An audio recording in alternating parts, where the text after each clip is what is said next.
Fallout 4 is on the way, hopefully October 23rd, 2015 if the rumors are true, but we'll find out at E3 2015 this Sunday, June 14th. I think it starts 7 p.m. Pacific time in Los Angeles, I think. But anyway, Fallout 3 was one of my favorite games of all time. So I drew this picture the other day, just from memory. I didn't have a reference when I drew it, but I was thinking of the Deathclaw and how he's one of the most feared enemies in the game. Once he sees you, he'll race in and open his claws, his arms, and then with his 9-inch nails, slice you to pieces.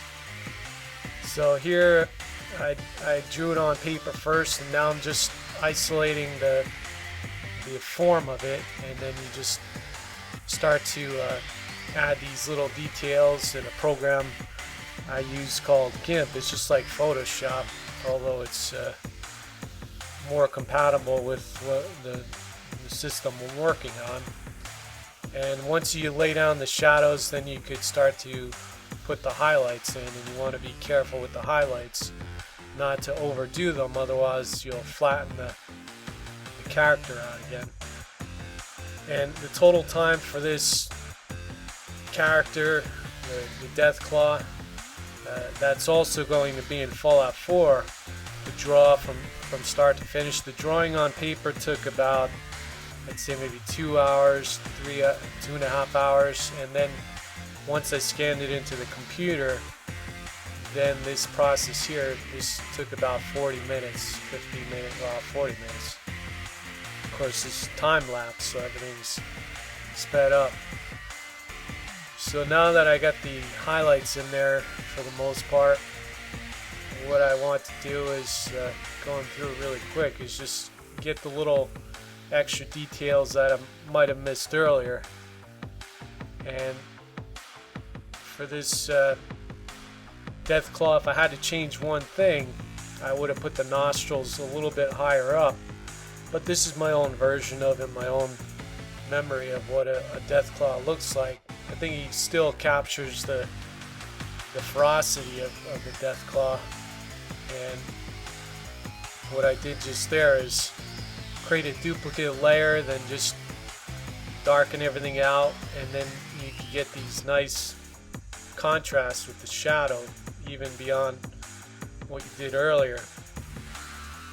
This way it makes it more dramatic with your final image. So here I'm just adding color. Fallout 3, and Fallout 3 is more of a faded palette. Fallout 4 looks a little more colorful, so I'll have to get used to that, but it looks pretty awesome. I'm definitely very happy to see it's the rumors are true and Fallout 4 is on the way. So looking forward to exploring the wasteland of Boston and checking out all the awesome features of hopefully brought up from Fallout 3, including the ability to scavenge your enemies. In other words, if they had a suit of armor that you wanted to wear, you could actually take the suit of armor off the enemy and then claim it for yourself. It's pretty awesome in the game, and you could get their weapons and ammo and all kinds of trinkets. That alone was one of my favorite features. And then the ability to lift objects and drop them and carry them around, all with a little click of the R3, or I think it was the R3 button. You could remap it if you want. But I had the PS3 version for Fallout 3, and of course the Game of the Year edition. And with Fallout 4, definitely hoping a lot of those awesome features from Fallout 3 return, which it looks like they will. So we'll see how it goes. I think it's going to be awesome. So here I'm just adding some blood on the Deathclaw, on his mouth and on his claws, Here's a background that I drew earlier. I'm just adjusting it. And that'll conclude it. Thanks for watching. Enjoy Fallout 4.